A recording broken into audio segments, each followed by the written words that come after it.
Good evening all of you students. देखिए, इसके पहले हमने आपको केमिकल रिएक्शन के माध्यम से पार्ट 1 बताया था। आज आप केमिकल रिएक्शन के माध्यम से रासायनिक क्रिया पार्ट 2 देखने जा रहे हैं। तो इसके पहले आपकी अभिक्रियाएं जो थी, कि अभिक्रिया क्या होती है, कैसे कार्य करती है, इसके बारे में जाना।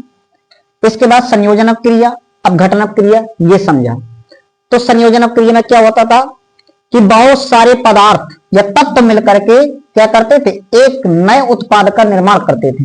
अपघटन क्रिया क्या थी, ऐसी क्रिया कि जो जिसमें से कोई पदार्थ दो या दो से अधिक भागों में टूट जाए, उसे कहते हैं अपघटन अपक्रिया। उसका कोई रीजन होता है तोड़ने वाला, जैसे वो 3 पर बताया था, उसके रीजन जिसे हम कहते हैं उत्प्रेरक। वो 3 टाइप के, जैसे ऊष्मीय अपघटन, प्रकाश अपघटन और एक अपघटन विद्युत अपघटन। यानी कोई रिएक्शन ऊष्मा के द्वारा टूट जाती है, कोई रिएक्शन होती है जो प्रकाश के माध्यम से क्रिया होती है, और कोई रिएक्शन होती है जो विद्युत के द्वारा होती है। ठीक, तीनों को हमने बता दिया था। अब आज के पार्ट में आप समझेंगे विस्थापन अभिक्रिया का, जिसे हम कहते हैं डिस्प्लेसमेंट रिएक्शन। ठीक, तो विस्थापन अभिक्रिया किसे कहते हैं, जरा इसको समझ लीजिए। तो इस अभिक्रिया में अधिक क्रियाशील तत्व कम क्रियाशील वाले तत्व को विस्थापित करके, यानी उसको अपनी जगह से हटा करके क्या करते, उसका स्थान स्वयं ले लेता है।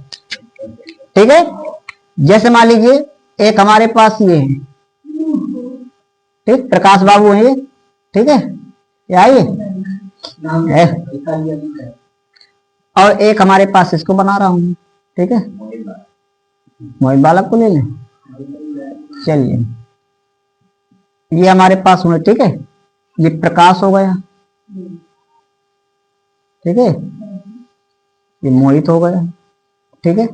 अब एक तीसरा व्यक्ति आ रहा है, ठीक है। अब वो क्या करेगा, तीसरा व्यक्ति मान लीजिए, ठीक, कौन आ रहा है, तीसरा व्यक्ति। वो क्या करना चाहता है, वो इनमें जो है, ठीक है, अब ये तीसरा व्यक्ति आया, मान लीजिए विमल है ये, ठीक है। अब क्या करेगा कि इन दोनों को बढ़िया प्रेम चल रहा है। अब ये विमल ऐसा कुछ षड्यंत्र रचेगा कि इनके प्रेम में दरार पैदा कर दे। क्या पैदा कर दे, हाँ। और क्या सोचेगा, किसी वजह, ठीक है, इसको हटा करके, ठीक है, मान लीजिए इन दोनों का प्रेम चल रहा है, तो इसे हटा करके और उसकी जगह मैं आ जाऊं, अर्थात मेरे से प्रेम जुड़ जाए, उसको डिस्कनेक्ट कर दे। तो क्या करेगा, ऐसे सिचुएशन में मान लीजिए ये प्रकाश बाबू को, ठीक है, जब तो क्या करेगा, प्रकाश बाबू लिख दे पूरा, प्रकाश बाबू, ठीक है। अब ये विमल को प्रकाश बाबू का मोहित से प्रेम देखा नहीं जाता, तो सोचेगा क्यों ना इसको हम दरार पैदा करें, ठीक है। तो क्या करेगा, ऐसे कोई चाल चलेगा, पहले इसके कान में जाकर कुछ गुना देगा और फिर इसके कान में गुना देगा एक दूसरे से, फिर क्या होगा कि चालू हो जाएगा ठक झक, तो क्या करेगा, दरार पैदा कर देगा दोनों के बीच। जब दरार पैदा कर देगा, जो स्थान खाली होगा उसमें जाके बैठ जाएगा, इसको हटा के प्रकाश को डिस्कनेक्ट करके और इसकी जगह अपना आ जाएगा और इनका प्रेम चलने लगेगा। इसी को हम बोलते हैं विस्थापन क्रिया। यानी अधिक जिसकी लाठी उसकी भैंस यदि बात करें तो होता है विस्थापन क्रिया, कि जिसमें अधिक क्रियाशील तत्व कम क्रियाशील वाले तत्व को विस्थापित करके उसकी जगह से हटा करके उसका स्थान स्वयं ले लेता है। कौन सी क्रिया कहलाती है, विस्थापन अभिक्रिया। आइए देखते हैं इसको रिएक्शन के माध्यम से। देखिए, हमारे पास एक रिएक्शन ले लेते हैं, कैसे विस्थापित होती है, आइए समझे। जैसे एक हमारे पास है यहां पे जिंक, आइए समझे। जैसे हमारे पास एक दो तत्व है, जिंक हमारे पास मान लीजिए एक जेड आयन है, जिंक ये सॉलिड के रूप में है, प्लस इधर ध्यान दे, हमारे पास एक आ रहा H2SO4, ठीक। अब इनके नाम क्या होंगे बेटा, हाँ, ये एक अम्ल है, एसिड होता है, ठीक है, लिक्विड के रूप में कह सकते हैं, ठोस के रूप में कह सकते हैं, लिक्विड में लो, लिक्विड के रूप में, जिसे हम बोलते हैं सल्फ्यूरिक अम्ल। कौन सा अम्ल बेटा, सल्फ्यूरिक अम्ल। तो बताइए इसका नाम क्या है, इसका नाम है जिंक। अब इसका नाम क्या है, सल्फ्यूरिक अम्ल।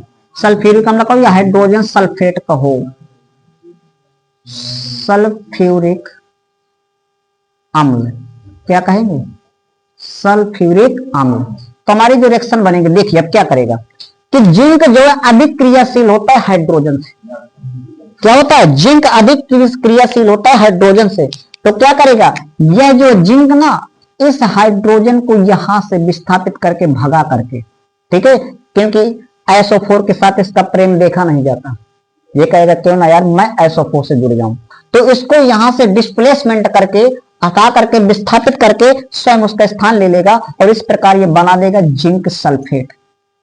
क्या बना देगा, जिंक सल्फेट। और बचेगा हमारा हाइड्रोजन, तो बेचारा क्या करेगा, ये उससे अलग हो जाएगा और बना लेगा हाइड्रोजन गैस। क्या बन जाएगी, हाइड्रोजन गैस। और हमारा समीकरण भी संतुलित है, यह हाइड्रोजन को विस्थापित करेगा, हाइड्रोजन गैस निकाल देगा और उसके साथ बना लेगा जिंक सल्फेट। तो इसको कैसे जाने कौन सा तत्व अधिक सक्रिय है, तो इसके लिए क्या याद होनी चाहिए, सक्रियता श्रेणी। तो 1 नंबर का क्वेश्चन आ ही जाता है। आइए समझाते हैं कैसे। तो कैसे पता करें कि कौन तत्व किससे अधिक क्रियाशील है, इसलिए आपको याद होना चाहिए सक्रियता श्रेणी। आइए थोड़ा पढ़ लेते हैं सक्रियता श्रेणी। कौन सी श्रेणी बेटा, सक्रियता श्रेणी। सक्रियता श्रेणी क्या है, आइए ध्यान से समझें। सक्रियता श्रेणी क्या होती है, सक्रियता श्रेणी एक ऐसी श्रेणी कि जिसमें तत्वों की क्रियाशीलता के बढ़ते हुए क्रम में रखा जाता है, सक्रियता श्रेणी कहलाती है। ठीक है, एक ऐसी श्रेणी जिसमें तत्वों की एक्टिविटी के आधार पर उनकी सक्रियता के आधार पर बढ़ते हुए क्रम में रखा जाता है, सक्रियता श्रेणी कहलाती है। यानी नीचे से ऊपर और ऊपर से नीचे घटते हुए क्रम में। बोलिए कौन कौन सक्रियता श्रेणी में आते हैं, हम बता रहे हैं। वो आपके आता है, जैसे आपका हो गया के क्या है, पोटेशियम, सोडियम, ठीक है, कैल्शियम, मैग्नीशियम, ठीक है, एल्युमिनियम, ठीक है। तो potassium, sodium, calcium, magnesium, aluminium, zinc और आपका Fe, फिर Pb यानी आपका Pb आएगा यानी लेड आएगा, फिर आपका हाइड्रोजन आएगा। इसके बाद क्या आएगा, इसके बाद आपका आएगा Cu, फिर Hg, Ag, फिर हाँ Au। ये आपकी कहलाती है सक्रियता श्रेणी। कौन सी श्रेणी, सक्रियता श्रेणी।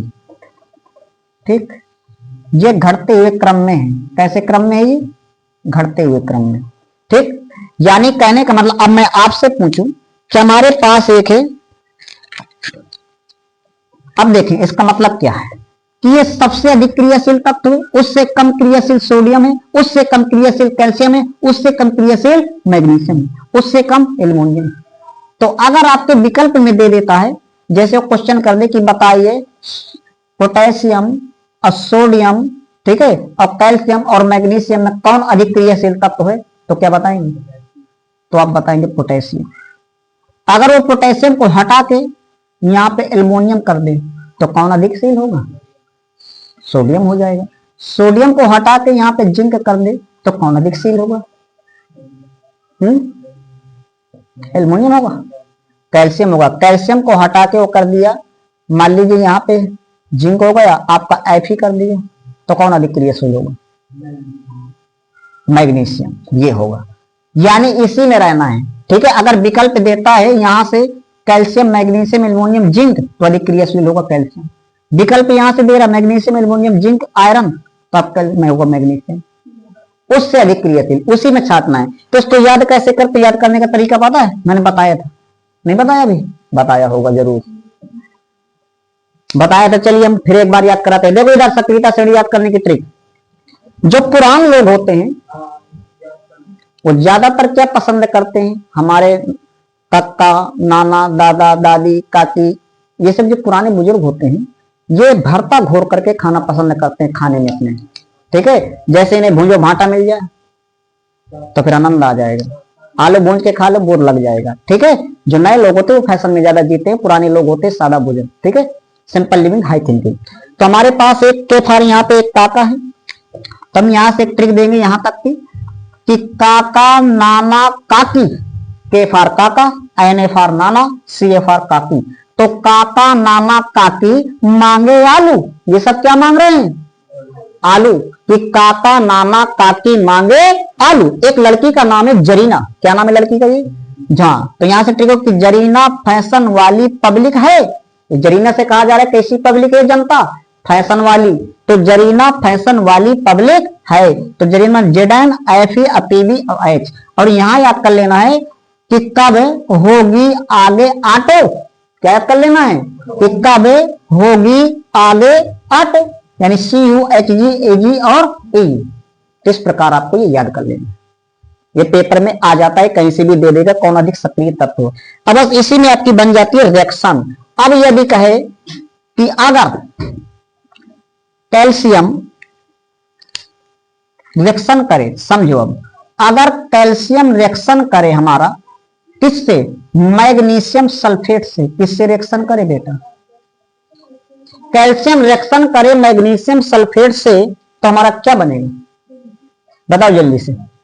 कैल्शियम सल्फेट मैग्नीशियम सल्फेट से क्रिया करके क्या बनाएगा? बता दीजिए। अब ये कैल्शियम अधिक क्रियाशील है कि मैग्नीशियम अधिक क्रियाशील? कैल्शियम। तो अब ये क्या करेगा? कैल्शियम जो है मैग्नीशियम को क्या करेगा? वहां से विस्थापित कर देगा। अब ये कैल्शियम मैग्नीशियम को यहां से विस्थापित कर देगा और स्वयं उसका स्थान ले लेगा। तो क्या बना देगा? तो बना देगा CaSO4। अब क्या बचा हमारा? मैग्नीशियम। तो Mg हो जाएगा अलग, ऐसे। तो CaSO4 प्लस Mg, ये आपकी रिएक्शन तैयार हो जाएगी। ठीक है, तो समझ में आया? अगर हम कह दें एल्युमिनियम, तब बताइए बालक, अब तैयार रहिए, बिल्कुल आपको बताना है। यहां पे हमने ले लिया कि एल्युमिनियम, अब यहां पे ले लिया हमने जिंक सल्फेट। क्या ले लिया? एल्युमिनियम और जिंक सल्फेट। हाँ, तब क्या होगी यहां पे रिएक्शन? बताइए जरा। तब यहां पे क्या बनेगा? कौन अधिक सक्रिय? एल्युमिनियम। तो क्या होगा यहां पे? Very good. तो ये जिंक को यहां से क्या कर देगा? अलग। तो जिंक को आप अलग कर लीजिए। हमने जिंक को अलग कर लिया, कोई दिक्कत नहीं, जिंक अलग कर लिया। अब आगे ध्यान दो, अब यहाँ पे एल्युमिनियम सल्फेट बन जाएगा। तो एल्युमिनियम सल्फेट का सूत्र क्या होगा? रॉन्ग। सूत्रों पे विशेष ध्यान देना है। रॉन्ग।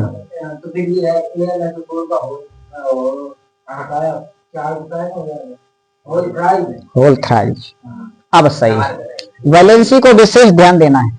तो आपका बन जाएगा Al2SO4 का होल थ्राइज, ये तैयार हो जाएगा। यानी इसको हटा के बना लेगा एल्युमिनियम सल्फेट और जिंक को वहां से अलग कर देगा।